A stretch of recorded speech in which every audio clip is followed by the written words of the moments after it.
जब कभी आपका मन बहुत निराशा से भर जाए, चारों ओर आपको अंधकार दिखाई दे, कोई रास्ता नजर ना आए, उस समय अपने आप से एक शब्द कहें, एक बात कहें जो बड़े अनुभव की है कि ये भी नहीं रहेगा। क्योंकि दुनिया के अंदर कोई भी स्थिति स्थायी नहीं होती, समय बदलता है। कहते हैं कि एक राजा था, बहुत ही प्रतापी राजा था, और एक बार उसने अपनी राजसभा के अंदर मंत्रियों से एक सवाल किया कि मुझे कोई ऐसी बात बताई जाए, कोई ऐसा सूत्र बताया जाए कि जो मेरे सुख में भी काम आए और दुख में भी काम आए। मंत्रियों ने बहुत सारे विचार दिए, लेकिन राजा को पसंद नहीं आए। आखिर मंत्रियों ने कहा कि महाराज जी, हमारे वश की बात नहीं है, आप किसी साधु महात्मा के पास जाएं और साधु महात्मा आपको कोई ऐसी अनुभव की बात, कोई ऐसी गाथा, कोई ऐसा श्लोक आपको बताएंगे जो आपके सुख में भी काम आएगा और आपके दुख में भी काम आएगा। राजा नगर के बाहर एक महात्मा के पास पहुंचा। उस महात्मा को राजा ने वंदन किया, नमस्कार किया। महात्मा ने उसको आशीर्वाद दिया। राजा ने उस महात्मा से कहा कि महात्मा जी, कोई ऐसी गाथा, कोई ऐसा मंत्र, कोई ऐसा श्लोक, कोई ऐसे अनुभव की बात मुझे बताइए जो सुख में भी मेरे को रास्ता दिखाए और दुख में भी मेरे को रास्ता दिखाए। जीवन सुख और दुख का संगम है और दोनों में व्यक्ति को रास्ता दिखाने वाला जरूरी होता है। अगर सुख में भी रास्ता दिखाई नहीं देता तो सुख भी उलझा देता है, और दुख में भी रास्ता पता ना चले, दिखाई ना दे तो दुख भी उलझाता है। दोनों ही उलझाते हैं। दोनों में इंसान के लिए बहुत जरूरी है कि उसको कम से कम रास्ता दिखाई दे। सुख में भी सही रास्ता दिखाए और दुख में भी सही रास्ता दिख जाए। सुख में भी जो रास्ता दिखा दे ऐसा सूत्र, और दुख में भी जो रास्ता दिखा दे मुझे ऐसा कोई सूत्र, ऐसी कोई गाथा, ऐसी कोई अनुभव की बात मुझे दे।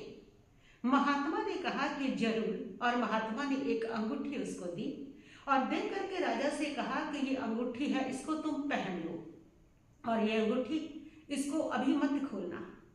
इसके अंदर मैंने एक मंत्र लिख दिया है, मैंने एक बात लिख दी है। जिस समय तुम बहुत दुख में होंगे उस समय इसको खोल के देखना, और जिस समय तुम सुख के शिखर पर होंगे उस समय इसको खोल के देखना। ये तुम्हें रास्ता बताएगी, तुम्हारे काम आएगी।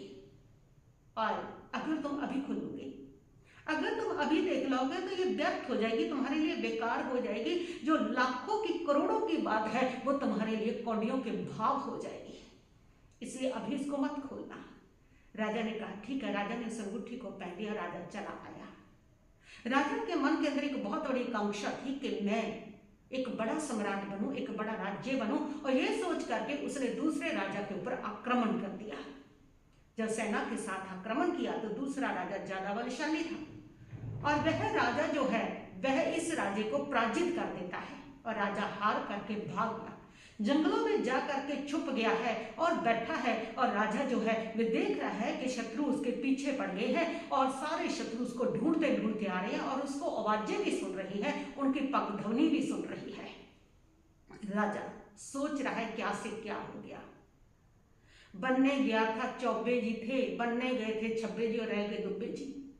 बड़ा सम्राट बनने के लिए गया था, जो पास में था वो भी चला गया। राजा बड़ा परेशान है कि अब मेरे पास कुछ भी नहीं बचा, ना राज्य, कुछ भी नहीं, और यहाँ तक कि अब मेरी जान को भी खतरा है। शीघ्र ही आ जाएगी वो सेना और मुझे पकड़ लेगी। अब मैं जाऊं तो जाऊं किधर?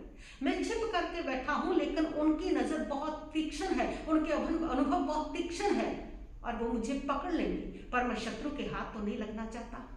मैं वीरों की मौत मर जाऊंगा, मैं स्वयं मर जाऊंगा, वो अच्छा है। मैं मौत को स्वयं वरण करूंगा, लेकिन मैं शत्रु के हाथों में लग करके नहीं मरना चाहता। और ये सोच करके जो राजा है वो पास में कुआं था, और उस कुएं के छलांग लगाने के लिए जैसे ही तैयार हुए तभी उसकी नजर उस अंगूठी पर पड़ी।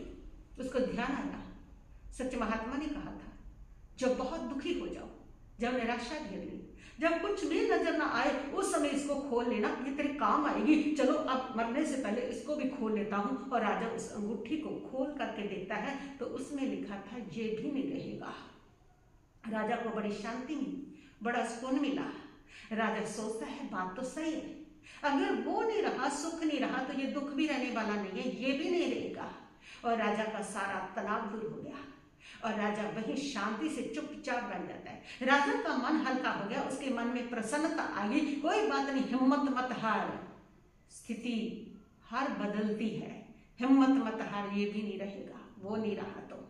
और राजा जैसे इस कुंड के साथ आता है और वो देखता है वो शत्रु, वो घोड़े पता ही नहीं किधर चले गए, और राजा वापस अपने नगर में आता है। आ करके अपनी हिम्मत के द्वारा वापस अपनी सेना को इकट्ठा करता है, उस राजा के ऊपर आक्रमण कर देता है और उस राजा को पराजित कर देता है, उसका राज्य भी ले लेता है और राजा जय विजय का जश्न मना रहा है।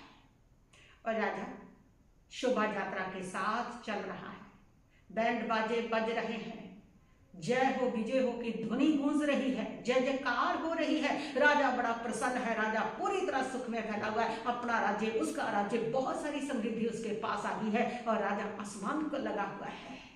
और राजा ने कह दिया है सारे नगर में उत्सव मनाओ, मेरी विजय का उत्सव मनाओ, मैं विजेता हूं, मैं सम्राट बन गया हूं, मैं बड़ा सम्राट बन गया हूं। और अच्छी तरह से सारा नगर आकर के पूरे का पूरा उस उत्सव में शामिल हो जाए। और पूरा नगर उस उत्सव में शामिल हुआ और उत्सव चल रहा है और राजा शिखर पर है, अहम में है, अकड़ में है।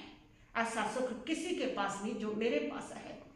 और उस समय अचानक राजा की नजर अपनी अंगूठी पर पड़ी और राजा ने कहा कि महात्मा ने कहा था सुख में भी जो तेरे काम आए वो सूत्र इसमें लिखा है।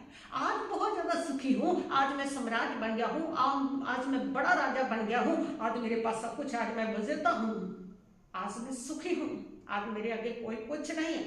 और उसने जब खोल करके देखा तो पढ़ा ये भी नहीं रहेगा।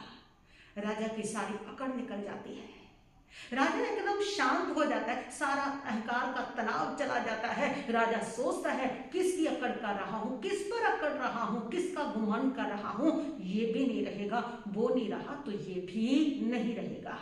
बिल्कुल सही है, यहां संसार में कुछ भी स्थायी नहीं है, यहाँ सबने बीत ही जाना होता है, सबने चले ही जाना होता है, यहाँ कुछ भी स्थायी नहीं है। इसलिए जीवन के अंदर अगर दुख आया तो क्यों घबराए और अगर सुख आया तो क्यों गुमान करे, क्यों फूले, कुछ भी स्थिर नहीं है।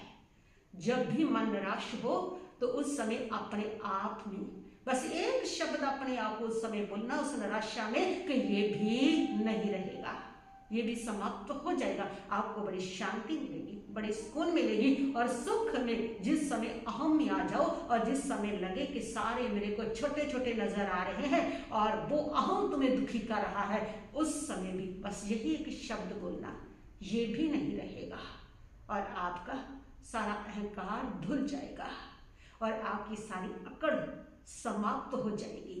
बहुत कमाल का सूत्र है, बार बार सोचो, सुख में भी सोचो इसको, दुख में भी सोचो इसको, सुख में भी पढ़ो इसको, दुख में भी पढ़ो इसको, कि ये भी नहीं रहेगा। बल्कि मैं तो कहूंगी कि जहां आप बैठते हो अपने रूम के अंदर बड़े अक्षरों में लिखवा करके लगाओ, ये भी नहीं रहेगा।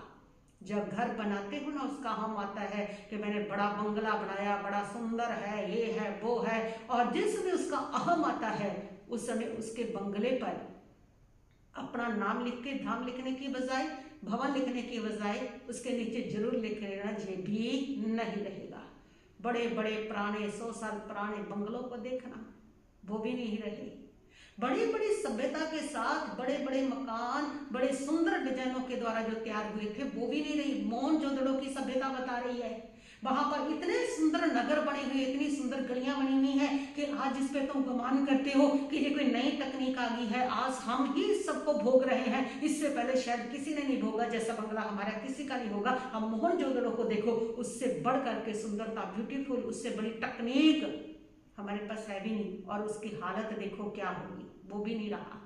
तो ये सब भी रहने वाला नहीं है। तो जब भी आपको सुख अहम में लेके जाए तब ये सूत्र आपको मार्ग दिखाएगा, ये भी नहीं रहेगा। ये प्रकृति का, हर अध्यात्म का, और ये प्रकृति का नेचुरल सत्य है कि कुछ भी रहने वाला नहीं है। तो फिर दुख में परेशान क्यों और सुख में अकड़ कैसी।